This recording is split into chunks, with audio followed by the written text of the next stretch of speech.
Good evening and welcome to the Obscura Institute. The lamps are lit, the archive is open, and tonight we draw a single file down from the shelves. File 10, The Wreck of the San Jose. Settle in, make yourself comfortable, and let us begin.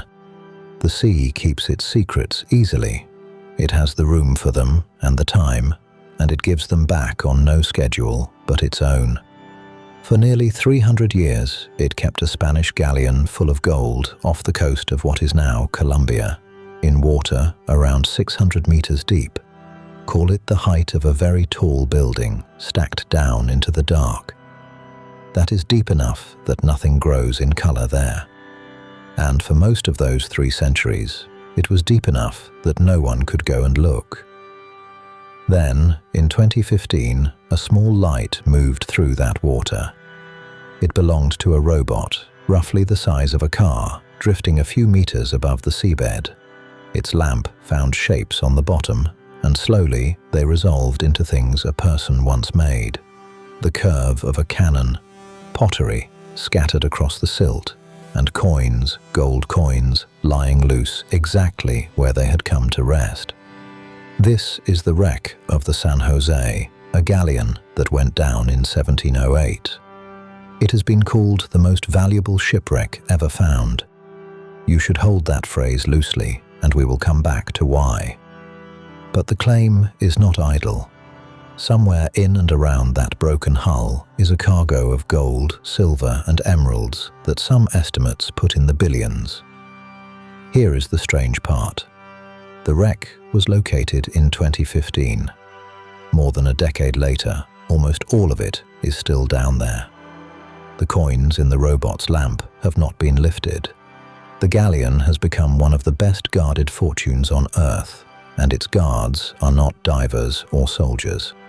They are lawyers and 4 separate arguments about who the treasure belongs to. Before any of that, though, comes the older question. How did a warship full of gold end up on the bottom of the sea? The San Jose was built to be important. She was launched in 1698 from a shipyard at Usurbil in the Basque country of northern Spain, put together by a builder named Pedro Arostegui. She was a big ship for her day, something like 1,000 tons, and she carried 64 guns arranged in 3 tiers along her sides. She was, in short, a floating fortress, and she was meant to be. Because the San Jose had a specific job. She was the capitana, the flagship of the Tierra Firme fleet, the convoy that carried the wealth of Spain's South American empire back across the Atlantic. Twice a year, in the good years, these fleets gathered treasure from the colonies and ran it home to fund a kingdom.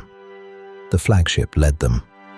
Her commander at the end was General José Fernández de Santillán, the Count of Casa Alegre, and the honor of the position carried a matching risk.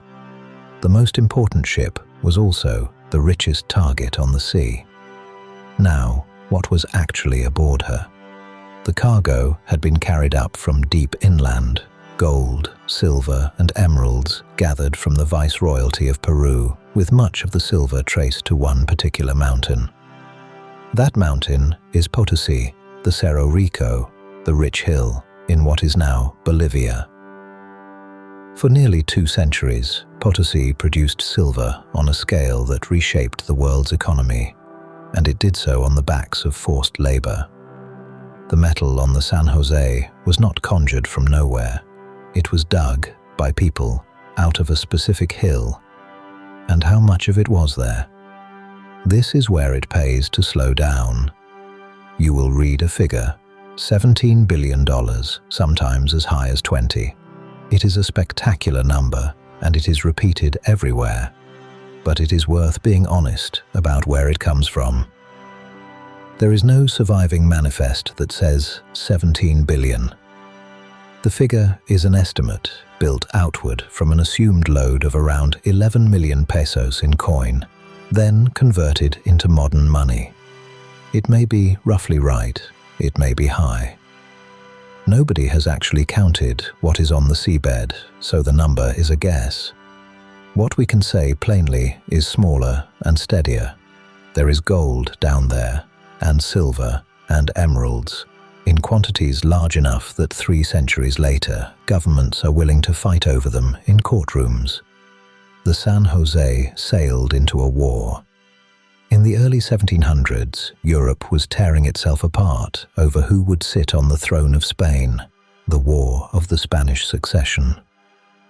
Spain and France were allied on one side, Britain and its partners on the other, and a Spanish treasure fleet moving slowly and heavily across the Caribbean was exactly the kind of prize that could pay for a war. The British knew the fleet was out there. They were waiting for it. The man doing the waiting was a Royal Navy Commodore named Charles Wager.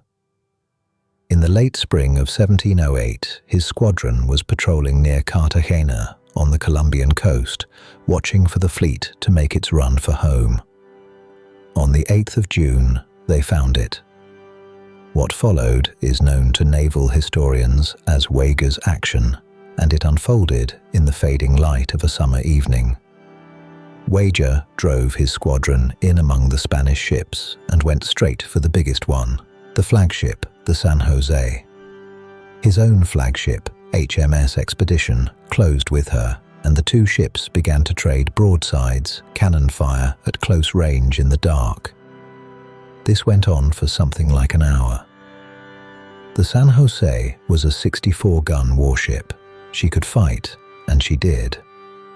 Wager's plan was to batter her, close alongside, and take her by boarding, to capture the treasure, not sink it. He never got the chance. As the British ships pressed in, something happened aboard the San Jose that no one intended. Her powder magazine, the sealed store deep in the ship where the gunpowder was kept, caught and detonated. A ship of that size does not survive that. She was torn apart and went down quickly into the deep water off Isla de Baru. Of roughly 600 people aboard, only about 11 are said to have survived. Nearly the entire crew went down with her, the Count of Casa Alegre among them. And the treasure, the whole reason Wager had come, vanished in the same instant.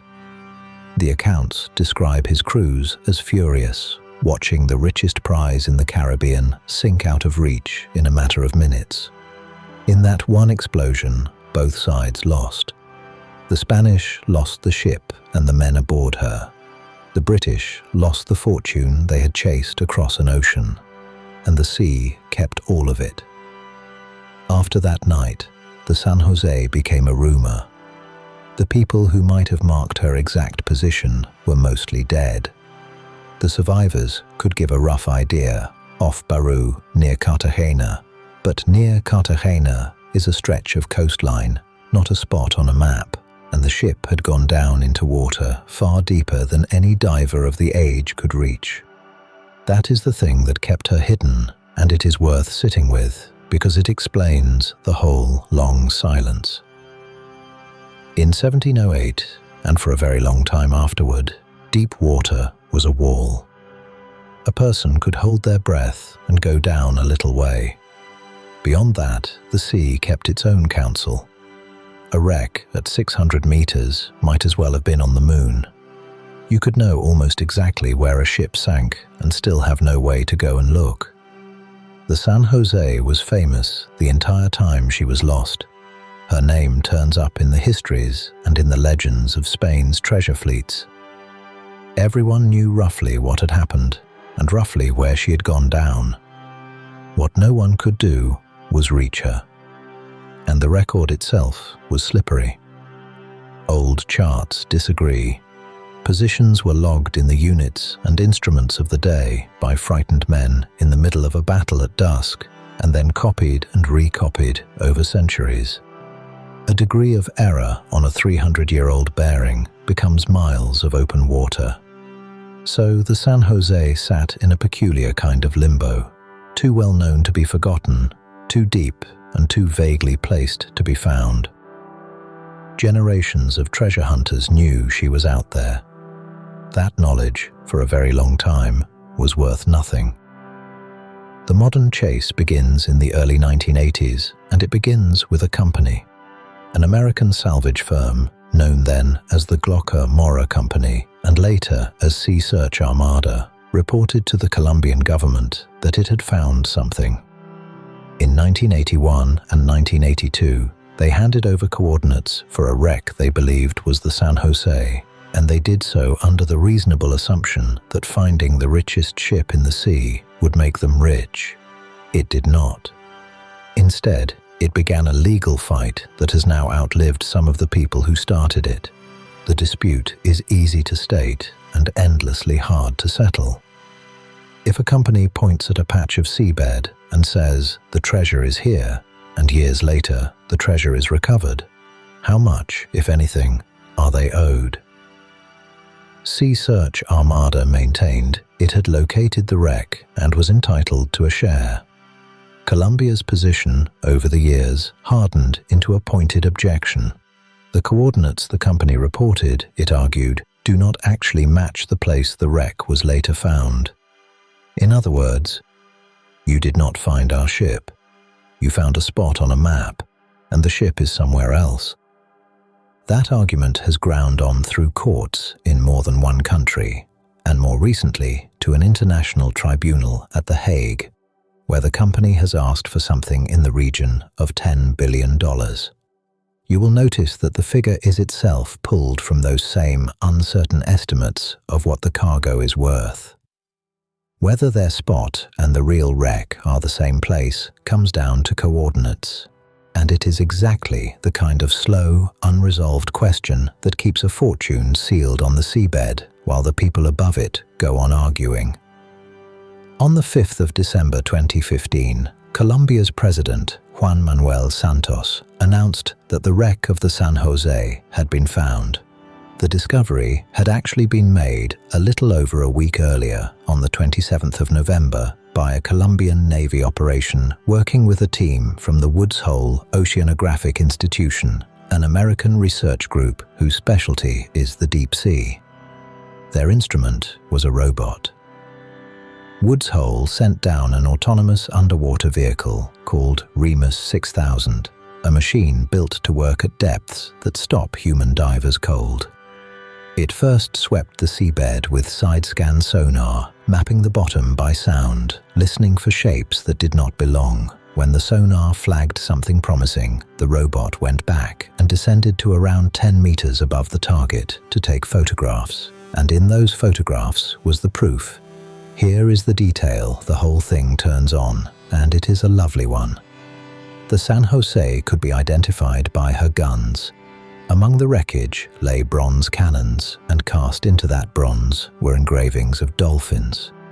That decorative flourish, dolphins worked into the metal of the guns, was a signature of the San Jose's particular armament.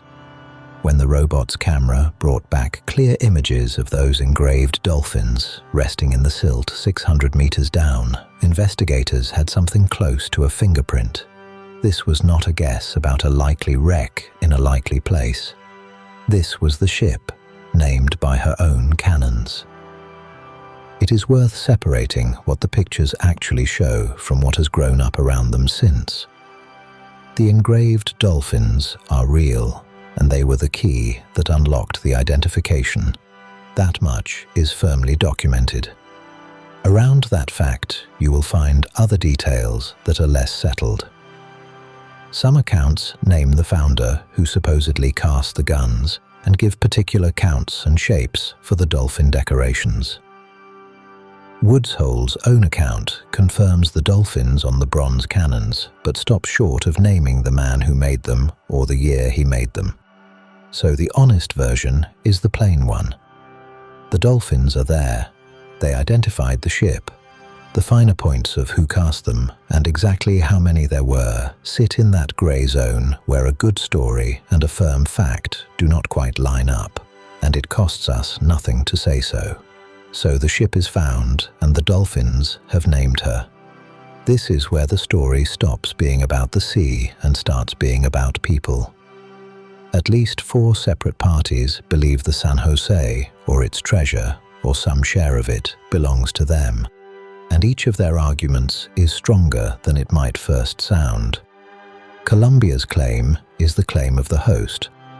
The wreck lies in waters Colombia considers its own, and Colombian law treats a site like this as sunken cultural heritage that belongs to the nation.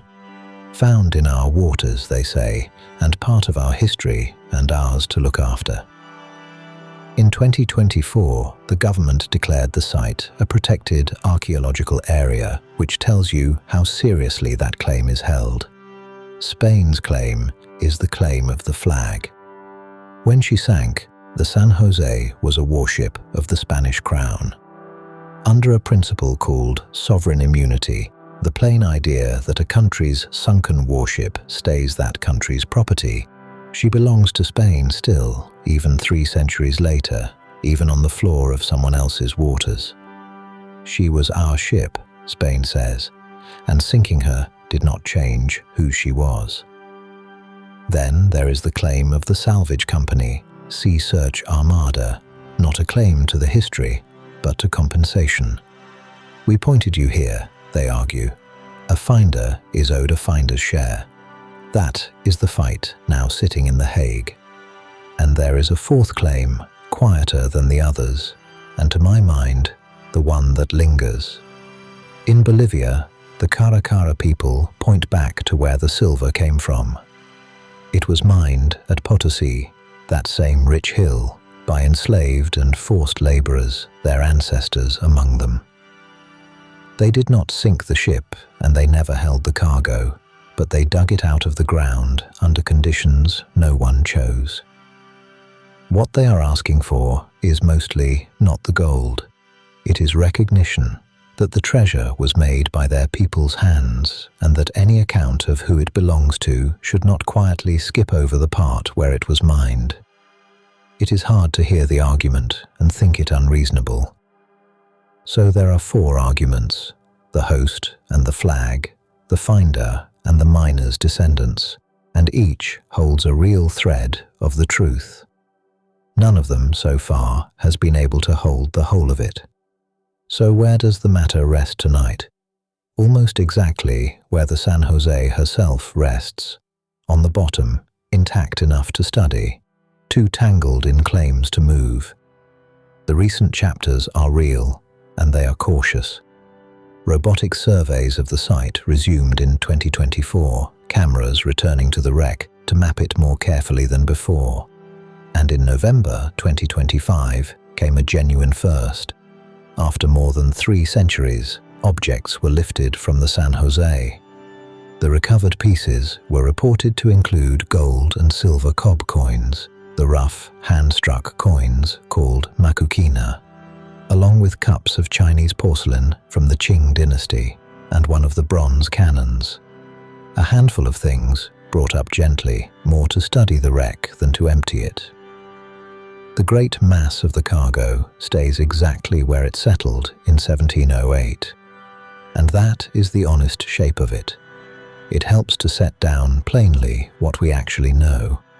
We know the San Jose was a Spanish flagship sunk in battle off Cartagena in 1708 with the loss of nearly 600 lives. We know she carried a fortune in gold, silver and emeralds, though the famous price tag is still an estimate and not a count.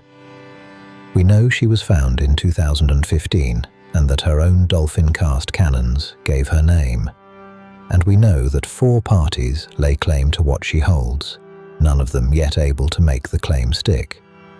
What we do not know is who will finally raise her, or when, or whether the $17 billion figure will look generous or laughable once the coins are actually counted. For now, she stays where she settled, mapped almost to the meter and still out of everyone's hands. The deep water that hid her for so long is no longer the thing holding her there.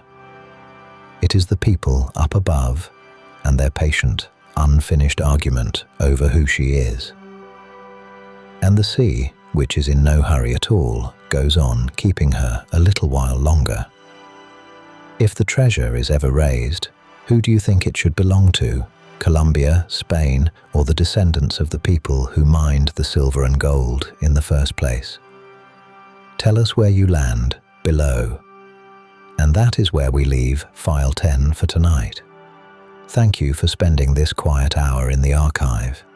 If you enjoyed this case file, a like and a subscribe genuinely help the Institute grow. And turning on notifications means the next file finds you the moment it opens. The lamps will stay lit, and the Institute will be here whenever you wish to return. Until then, rest well.